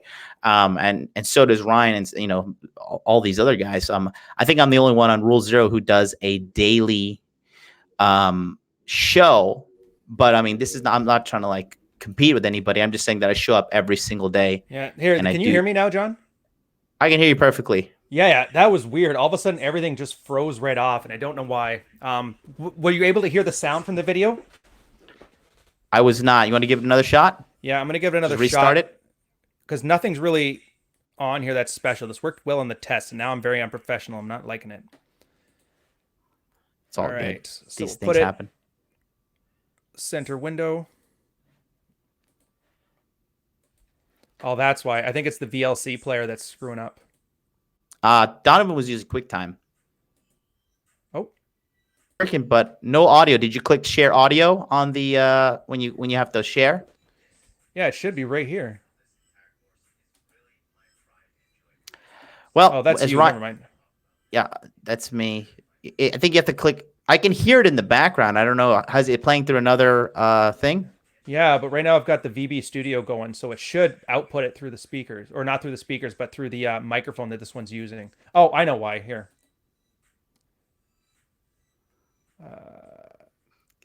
But yeah, like I said, it starts with just learning everything that we're putting together here, and we are really just building a community. That's really what it boils down to. A community of guys that really just want to do what they must do to get to the next level. Um, yeah, this is just an example of the quality of the course, and this is some of the gestures that are reviewed here in the course. So these things are usually overlooked by people in their day-to-day lives, and you know most men don't realize. I mean, nowadays women are just starving for a masculine man, especially in the United States, North America. And it's such a rarity these days for a guy that truly has his game together. Keep in mind that when you're talking about body language, I think less than 15% of people, that they can understand body language. So what she's doing right here, this is something called a phallic gesture. And I've been on dates with over 500 girls, right? My whole 20s was pretty much just dedicated to getting tons of ass. And I got really good at it. And not just like getting it, but understanding female psychology and understanding, what they were all about and how they were operating and what they're like. Here is just an example of what's called a phallic gesture. So what she does is like, when there's something like this, she will start stroking it up and down. And this is a sexual projection, okay? At this moment during the date, when a woman starts doing this, she is thinking about sex. She's thinking about possibly sex with you. And if you're doing a good job, probably big time sex with you. And you can see it with a variety of things. One of my favorite ones that I did not put in this course is you put guys, when you go to Starbucks and you have like that coffee cup, and then there's that like protective cardboard sleeve around the cup. Do you guys know what I'm talking about? Give me a 1 in the chat if you know what I'm talking about. Like that protective sleeve around the Starbucks cup that they put there so you don't burn your hand. That's what I'm talking about right there. Do you guys know what I'm talking about? King Nick's gave me a 1 in the chat, so he knows what's up. Okay, Jesse, Ben, you guys know. So what this is she'll start taking that sleeve down until it hits the table, and then she'll take it up, and she'll take it down, and then she'll take it up, and she'll take it down, and she'll take it up, right? That also is what we like to call a phallic gesture here. Another one they'll do that I actually did not put in the course, so you could take a look at me on the screen. Ryan, do you want to put me on the screen while you figure this out? Yeah. Where are you? I'm There just you going to go. show. So I have a cup here. So this is another one that's actually not in the course. This is actually a freebie here on the Ryan Stone Red Morning Live. So what will happen is actually, so let's just take a look at this cup we have right here, and this cup is has a straw on the top. What they will do is they will take the straw and start going like this, right? And for all my horn dogs out there, I mean, come on. We know what we're thinking about here, right? She'll also start doing this with the straw. If she's interested, she'll start like when she's talking to you, she'll start going like this and, stroking the straw, or going like this and rubbing the tip of the straw when she's looking at you, right? That's also a sexual projection. She may be thinking about sex on a conscious level or subconscious level. And what I typically indicate to the guys is like when a woman does this, she doesn't even know it yet, but she is showing you that she is 100% interested. And so what you want to do is you want to go ahead and, in my opinion, when I see these things, I say, okay, check, please. And I say, let's go hang out at my place. Yeah, Alec Checkfield says that's a fuck me in the toilet right now. You could do that as well. There are many ways to go about doing this. You weirdo. There we go. Sorry, it's back. Yeah, sorry, I'm trying to watch it on my side. My whole screen went black. The video was showing right. You didn't hear the sound, and you couldn't hear me talk, right? We could hear you, but we couldn't hear the video. All right. Well, that's fine. You're describing the video anyway. We're just going to play them soundless here because I hate the effing around thing. Somebody says on the VSC menu, click audio and see if there's audio device submenu to change output. And then you can change it to, I don't know why. Oh, look at that. I'm sweating. Let's see. But yeah, honestly, the course has been a home run for Q1 and Q2. And the way things have been going, I'm becoming somewhat of a launch expert with the digital marketing side. All the traffic I'm doing is organic. All of the reviews are positive. You get the occasional person who they try to pull a fast one on me. They'll say like, oh, I can't watch the entirety of the course. Can you send me a refund? And then I check the back end and I see they watched everything. So what they wanted to do was watch everything and then not attend the webinars and then ask me for a refund. I'm like, listen here, Mr. Integrity, I'm not as dumb as you think I am. Well, here, let's go back to the video because I was seeing this one. This is what I liked. I think this was the first one you showed me when you first approached me on this Q1. And I like it because I've seen it too. Mm-hmm. And you were talking about the Starbucks one, the glass one. Yeah. The one I've noticed a lot actually was beer bottles. Yeah. Like I was in the Navy, so I saw a lot of girls with beer bottles. And so I saw a lot of that just stroking over the rim top of that thing, even sometimes with the thumb, because you're in a lot of the times we were doing a banging out in the flight deck. Yep. And there was a couple of the girls that ended up screwing some of the rather uglier sailors in like rope stores and shit like that, which was hilarious. But it was always like the thumb on the beer bottle head. And it's funny how much of this like fiddling and fidgeting stuff you don't really pay attention to until you actually look for it or you know what it means. Yep, absolutely. That's what I enjoyed. That's what I enjoyed on this one. Thank you. And like I said, that's just one of many modules that are in there. And like I said, I'm even adding more. I like, I've been awake all night handling. You're always awake all night. You can't even brag about that anymore. I just think you don't sleep. I wish that was the case, but I recently I've been going to sleep like right after interview with the man. I'll do a consultation or two. Yeah. And then I just go to bed at like 1 a.m. wake up at 9 a.m. and just get about my day. But I was up until 8 a.m. This morning. Because I was handling all these inquiries, obviously prepping for the show. And don't forget to, John Collins says MLD lives in a bathrobe. He's always like, that is so much more true than you'll ever know. Actually, I love this robe. A lot of people notice I'm wearing the old robe. I love this robe so much. It's so much more comfortable than the Versace one.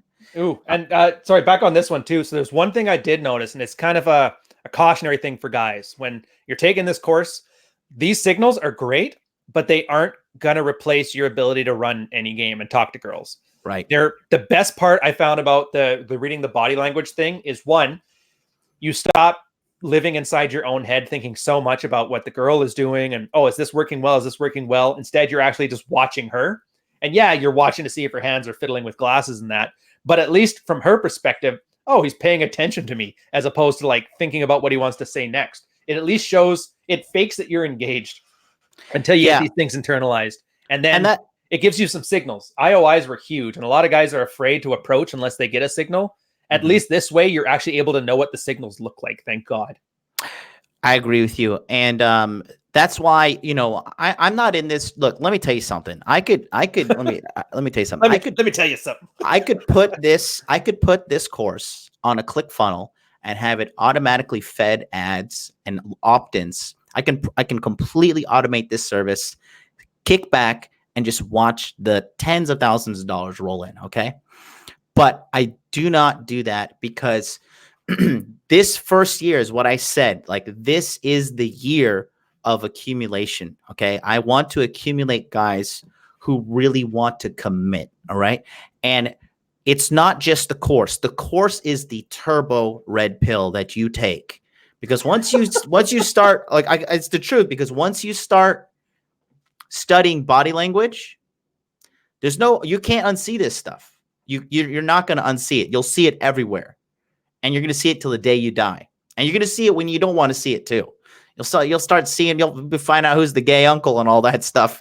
You'll find out everything. I found out a boss of mine was in the closet, and I was just like, it just kind of makes you sometimes. It ruins things, and it just makes everything a little uncomfortable sometimes. But ultimately, it is a truth bomb. It is an absolute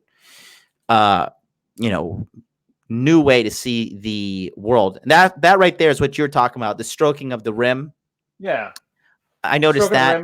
I remember this. It was actually a guy I went to my primary leadership qualification course with, his girlfriend. And it was just talking to her. I kind of had my hand on the small of her back while I was talking because it's just an instinct thing for me. She started pulling this stuff. And then I started getting those flashbacks of, I was just writing on my emails about this guy Weber I used to work with, his wife, how she tried to jump my bones on his stag. Absolutely ridiculous gong show. But yeah, at that time, I didn't even think about it. But it was pretty much like 6 months after that, I was starting to add body language into my pickup skills. And then I'm like, oh my God, how was I so stupid that I didn't notice this earlier? Which probably saved me a friendship, thank God. Oh, yeah. Yeah, and that's what I'm saying. And for all you guys that want to, be in this and stuff, the link is in the description, and Ryan's going to put his link in the chat for you. Just click and join, because there is limited enrollment. Enrollment does close on October 1st because it really takes a lot of time for me to sit down there and do all the webinars and really get you really to quite honestly, I have to unfuck a lot of guys' minds. Okay. And it's not just like, I'm not just helping like a group of 5 or 6 guys. Last time it was about average of 50 men per webinar showing up every day. When Rolo and Rich came, obviously the numbers were higher. This time around, Zoom has a limit of 100 people per session.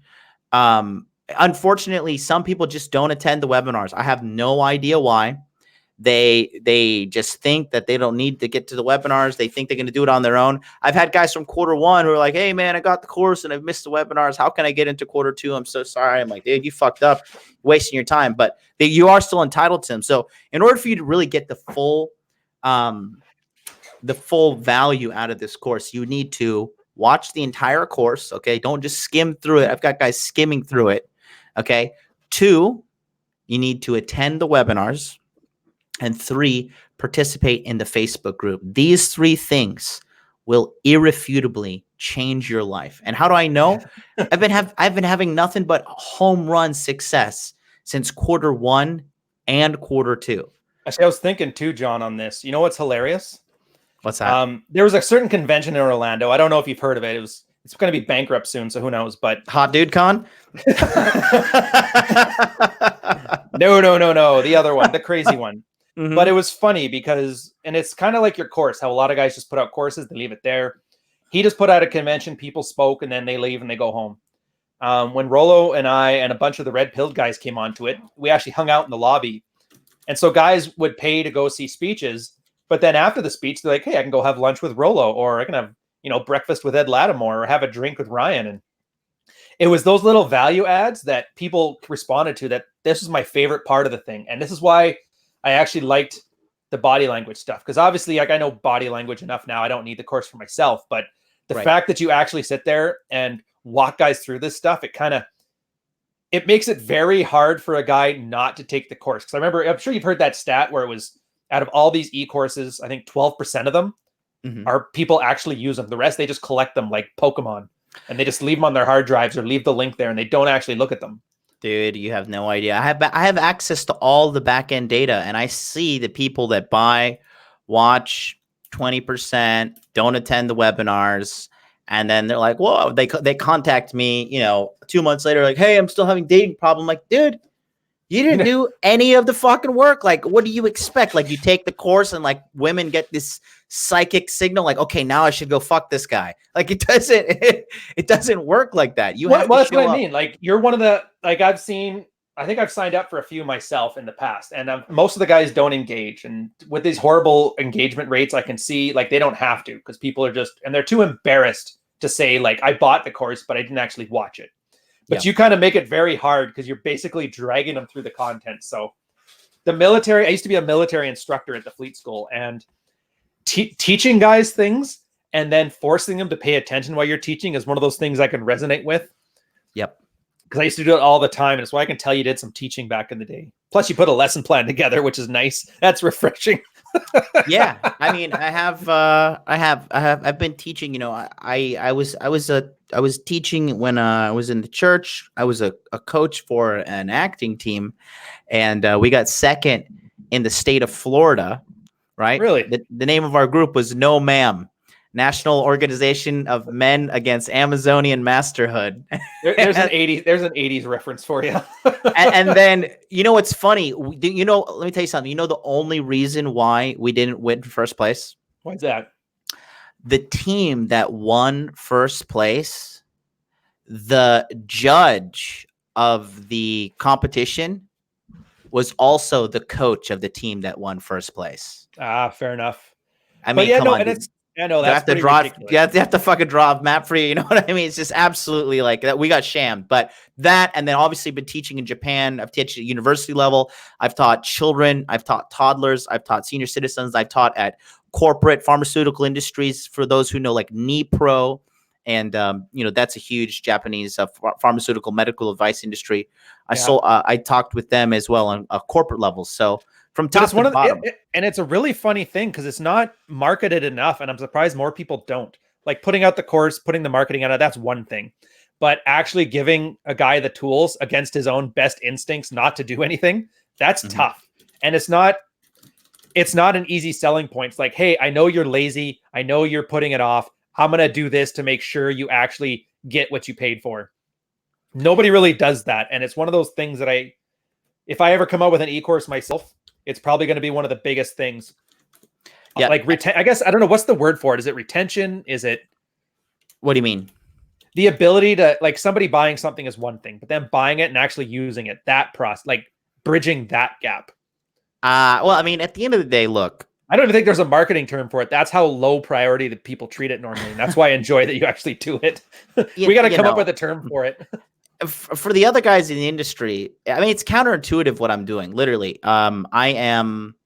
there's people in the industry selling courses that are making in 5-day launches. They're making like $500,000. Okay, the course industry is a multi-billion-dollar industry, not million. Multi-billion-dollar industry. I could easily just shill out mindless course after mindless course and just say this is going to fix everything. But really, I am all about quality over quantity, because here's what happens. If quarter one, I did the webinars. I did them on Google Hangouts, right? And only 9 people could attend at a time, because I had no idea that over 100 people would enroll in quarter one. Quarter two, I switched to Zoom. But for the quarter one guys, initially, I don't know if you remember, but initially it was just you were going to get 4 tokens, and you were allowed to attend the webinars 4 times per week. And after How I saw socialist of you. yeah, I know, right?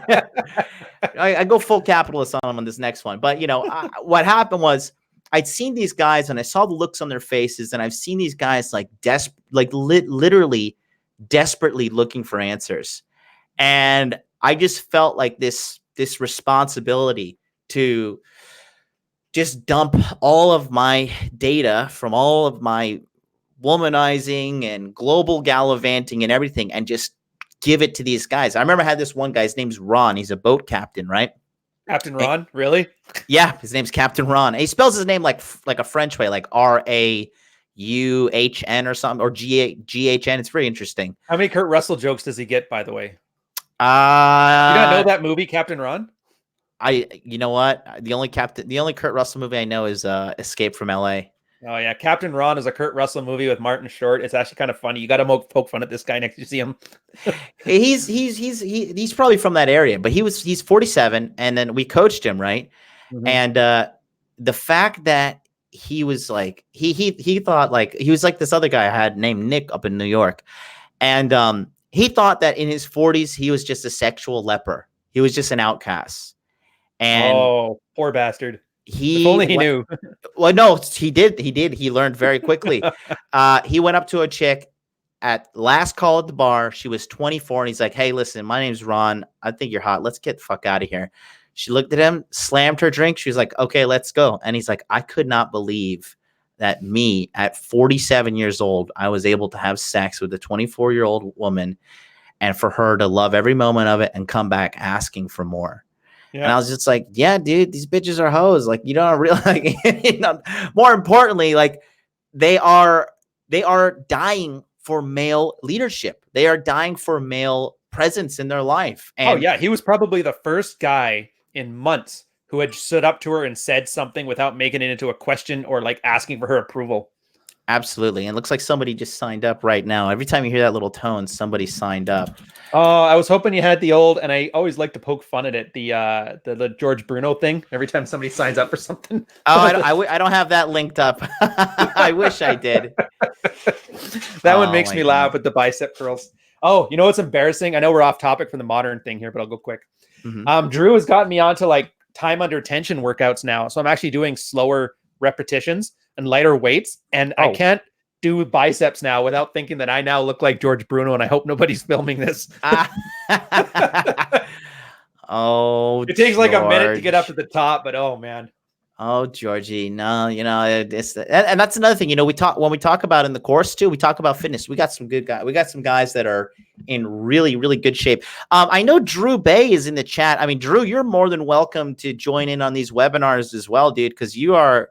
I mean, you as a man who's like, in your 40s or whatnot, dude, you look better than some of these fucking slobs that are like 19 and 20 and 21 years old. I saw no offense to anybody that may be obese and trying to get their life sorted out, but I saw a guy on Twitch the other day. He was 21 years old and he was 400 pounds. And I was just thinking I think he just got south of 400. So he's like 380.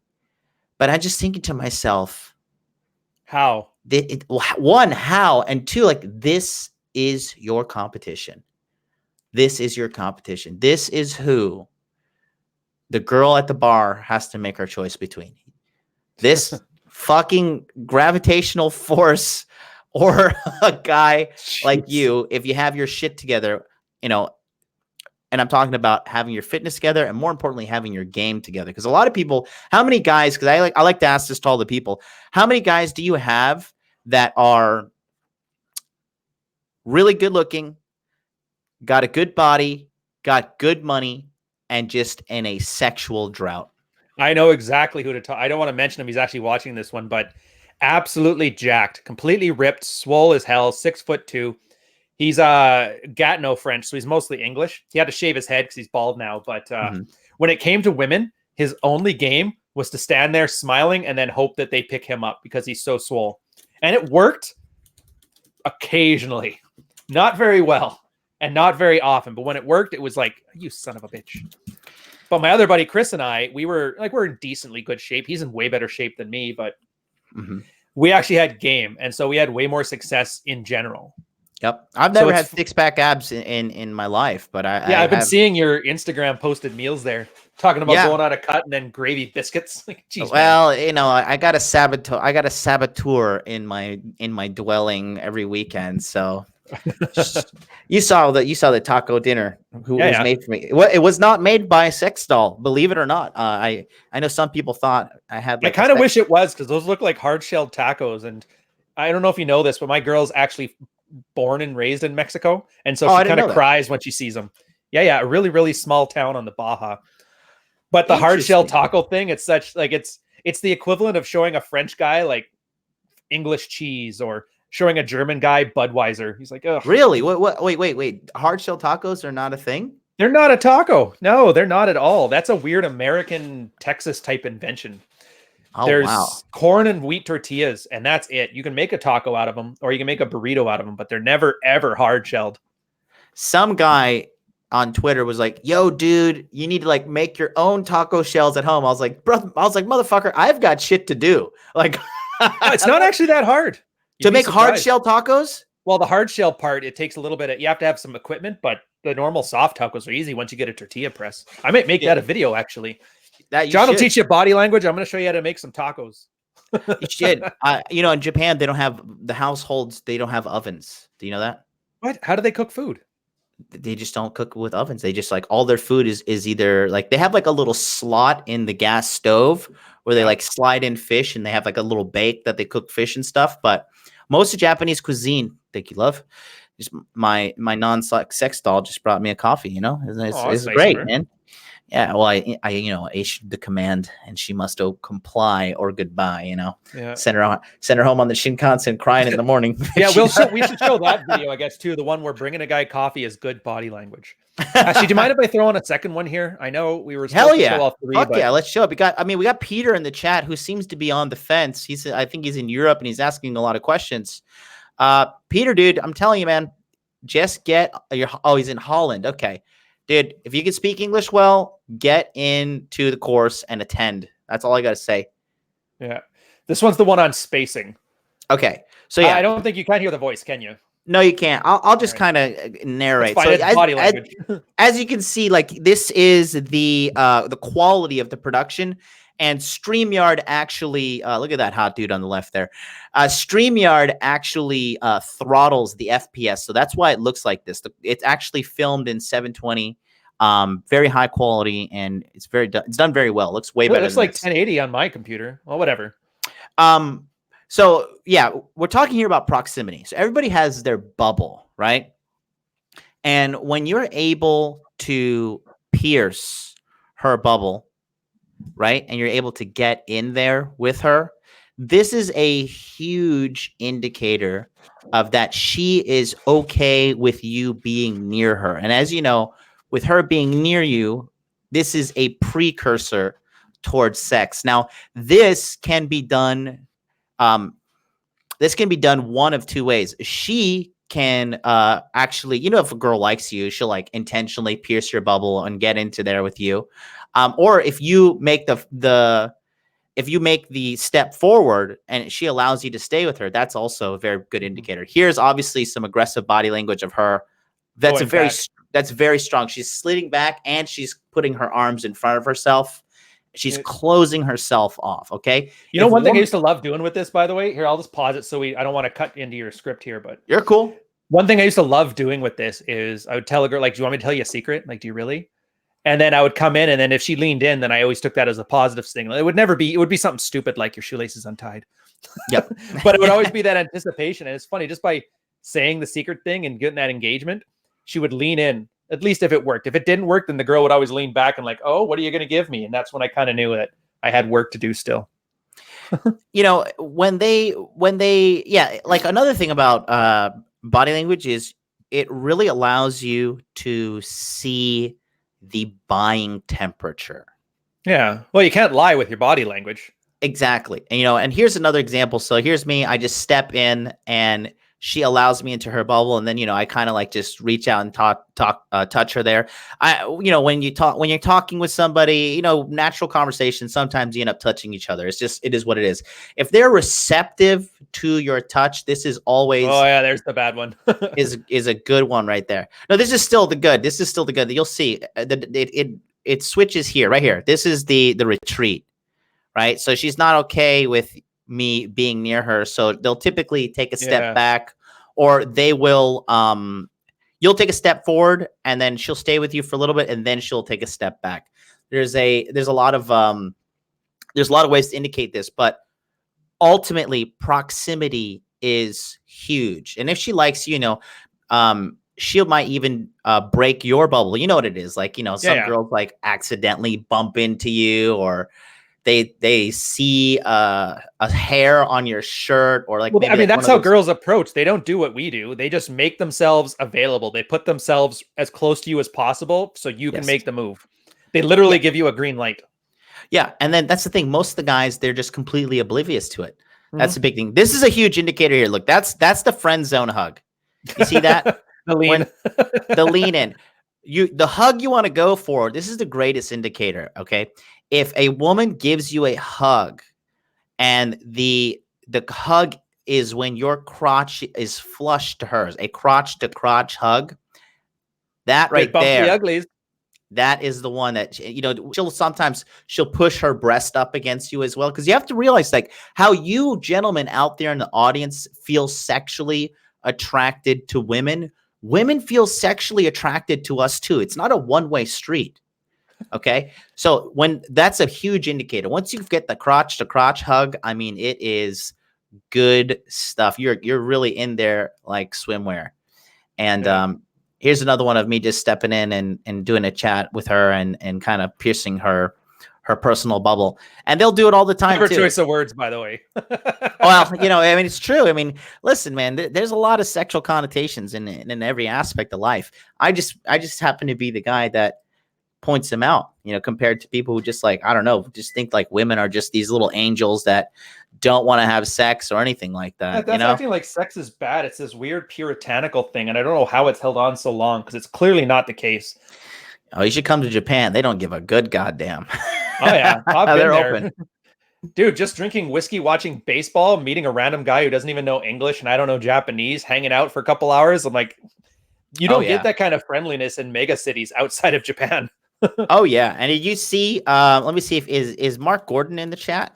I don't know. There's a guy. Yeah, he is. Mark. He changed his name to Belfast Rugby Lad. Well, Japan crushed Ireland today in the Rugby World Cup, and it was like a huge upset because Ireland is ranked number 2 in the world. And I don't know. Are you following that at all? Because it's like we have so many fucking tourists here right now. No, not at all. There we go. That's the one. Yeah. Seduction. Tell me about it, brother, says Mark Gordon. Mark Gordon, glad to have you here, buddy. Yeah. One thing I want to add to this too. So a lot of guys, like, this course is a specific skill set. It delivers what it delivers. Now, this body language stuff is not going to matter if you don't have any game. So buy it for what it gives, and it's awesome for what it does. But realize it's not the complete package of being able to be like a charismatic sexual man. You still have to have game. You still have to know how to hold a conversation. Mm-hmm. You have to create these opportunities for the girls to have their body language. This is the best part of this, is it gives you that feedback mechanism. It's like a force amplifier for everything else. If you're running game, this tells you know if your game is working or not working. Yeah, like I said, it's a temperature gauge to letting you know is she buying or not. You never want to pluck a fruit before it's ripe. You know what I mean? That's one good way to talk about it. Yeah, absolutely. And like I said, time kills all deals. Well, not a lot of guys don't realize a woman will be sitting there screaming sexually at the guy, please take me home and ravage me. She'll be screaming it with her body language. And then the guy just dopadly sits there drinking his drink. It's like, well, it was nice meeting you. I'll see you tomorrow.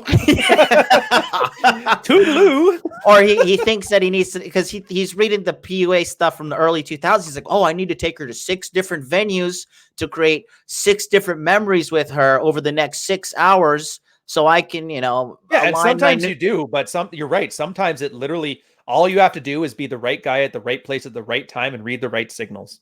I tell you what, when I started studying body language, mate, I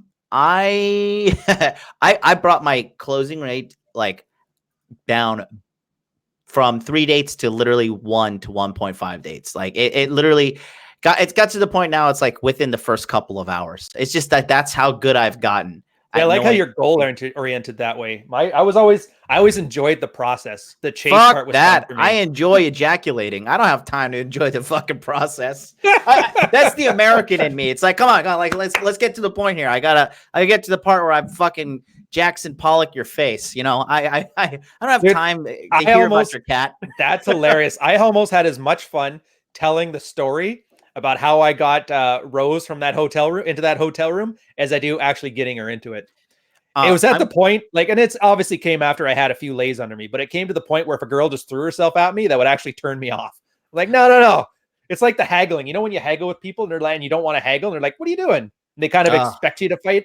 It's like yeah. that for me. It's like, no, no, no. This is a game. I can't have it. You just like skip into the finish line here. I got time to kill. I just sent you a link in the our private chat here. This is already uploaded on YouTube. It's a module. Maybe Yeah. this one will work with the sound. Just make sure when you hit the share screen, there's a little checkbox at the bottom called share audio. Make sure Yeah, I you don't click have that. that one. It's weird.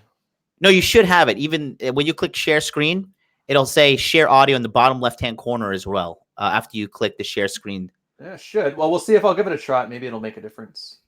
Yeah, pull up that one I Oh, just sent that's you. why I can only share the entire screen like that. If I try to, because I'm just doing application window, it doesn't give me that option. There should be an. Are you using Google Chrome, a Chrome tab? Yeah, yeah. Well, I have to full screen it up. All right. Yep. Now I can share audio. All Okay. right. The boomer situation is resolved now. No worries. That camera is money, dude. I have a camera that's sitting around that I would like to use. Hey, man, it's only like Yeah. $2,000 and the capture card's 200. It doesn't take that much. All right. How do I close off the stupid video? No, just make it big full screen and then it should play. I was just hoping that link on the taskbar for my tentacle porn isn't showing because that would be horrible. How embarrassing. Why is it giving me this weird? Hold up a sec here. I think it's because you're running some sort of extra software or something. No, it's. There we go. Yeah, it's that stupid TubeBuddy crap. All right, either way. You'll just have to put up with the white bar. Never lie. I want you guys to study this B-roll footage here I have of me and Judy. We are kind of playing around and in between takes here, but look deeply into her eyes. You can see true joy and true happiness. It's not fake. It's not contrived. I really want you to study this type of eye behavior. Look deeply into her eyes and around her eyes. This is genuine laughter, genuine happiness, and understanding she's having a really good time. I always find it hilarious how girls At the always have to beginning hide of their each smiles in module, Japan. You will see a compilation of a variety of gestures performed by Judy. Your goal is to personally write down what you think they mean, and then at the end of the module, you'll understand the true meaning, and you'll see exactly how much you are learning. And now we're going to talk about the gaze. And now we're going to talk about gaze. This is the most important part of I gotta have you do the voiceover, the ASMR. A woman communicates with her eyes. Right here, you're seeing multiple gazes that many of you may just disregard in your real life. In the real world, you'll just may think, oh, she made eye contact with me on accident. But I assure you, there are multiple gazes. I'm thinking about my in drill the sergeant world days. that a woman Move on the will ones, do to pause on the 2 3s. However, if you know that it happens once, Do it was in squads. definitely 1, planned. 2, If 3, it happens 1. 2 times or 3 times, she is absolutely signaling to you that she is attracted and would like to know more. When I get eye contact from a woman like this, I know she's interested, and this is her communicating to me, man up, talk to me, I am here, come now.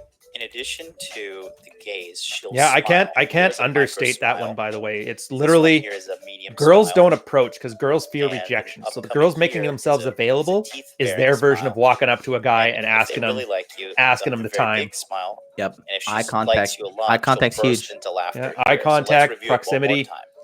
Okay. If every time you turn left or Here right, she's standing is right the in front of you, micro then it's smile. probably a go signal. Absolutely. Here is the medium smile. Here is the tooth-bearing smile. Here is the big smile. And here is the explosive laughter. If a girl really likes you, she will just burst out into laughter, even if you're a complete stranger. Je suis très amusé. So keep in mind that eye contact is never an Oh, accident. yeah, this will be kind of especially fun, if and I it's like it. repeated. Carl and I were And talking if about eye this a lot contact before too, is where paired with the reason smile, the guy comes the to pick up level is because of he's how big the smile probably about, is and most guys is are about 5 to exactly 7 years related behind. to how Yeah. Like, for example, in my high school, interested by the time girls were she is. The 15, bigger there the was no smile, virgins. the bigger her Maybe interest. one virgin by the age of 15, and guys were playing Nintendo at the Monday.com time. is a platform to manage All right, Oh, I don't yeah. think we need to worry and about any what fucking project. Marketing Monday.com's ads campaigns, are. classic project management, sales pipelines, creative. Turn this crap off. At least it's better. Actually, you know what would have been hilarious is if I've noticed on my videos there's a bunch of PUA coaches that are like advertising on them now, which is funny because the video is usually me talking shit about those kind of PUA coaches. It's based off upon what you watch. So are you doing any like market research or like kind of? I mean, because you're probably watching our stuff as well. We're kind of labeled in that, and then you have a tracking device based on your browsing based on the search history. Yeah, exactly. And then that throws the ads at you. So Which yeah, makes me kind of laugh there anyway. It's whatever. I watch, I get my own CPM that works for me. But I guess we're coming up on the hour. We're kind of ended it off here. Anything you want to say to the guys before we let you go and we get ready for Rule 0 coming on in about half an hour? As of right now, there are, let me see. Let me refresh the back end here.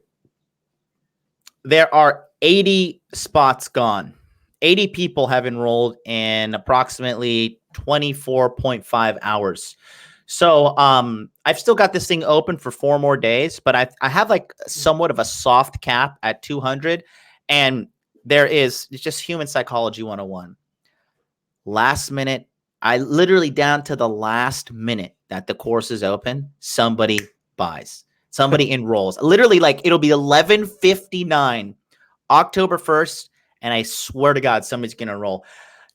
Don't procrastinate and don't miss out on this, because after this, I'm going on to Rule 0, and then after that, I'm having Dude Party, and then I'm doing shows tomorrow with Jack Napier. And then I'm doing shows on Affy Kingdom. Then I'm going to be on my show. Then I'm going to be on Donovan Sharp's show. And I'm going to be doing my promotions for the next 5 days, plus all of the guys on my waiting list. Some of my guys, they have kids for the weekend. Some of them, they have to, go to these corporate events or whatever. They're getting in soon too. I had over 270, just south of 300 people on my waiting list. You have people on your email list. Donovan has people on his. It's the promotions running on Rich's channel. I mean, Rule 0 is going to be huge today. Oh, for multiple reasons. We're going to break 1,000. So, I mean, get in right now. Use Ryan's link. Click on the link in the description box or in the chat right now. Get in while you still can. And really, this is for the guys that really want to do it. If you're halfway on like the fence about it, you don't want to do it, by all means, do not join. But if you're a guy that really wants to do everything, take the leap of faith, make the investment in yourself, stop bullshitting yourself that you don't have time, that you don't have money, that you can figure it out on your own. Just stop and get into Body Language Mastery, because it closes October 1st. And then Q4, the price goes up to $597. And then after Q4, this whole program is scratched. It's done. So you're not going to be able to get in. So go to the link in Ryan's chat or the description below. And I guess we will catch you on Rule 0, man. Thanks for having me on, Ryan. You're a great guy. Hey, no worries. It's been a blast. I'm going to let you go and then just close this thing out. I'll see you in 30 minutes. Okay, dude? All right. Peace out. Peace. All right, guys. Yeah, thanks for this. That's the most salesy podcast I've ever done. And like I said, big things I want you to take away from it is, if it's a thing you think you could use, sign up for it.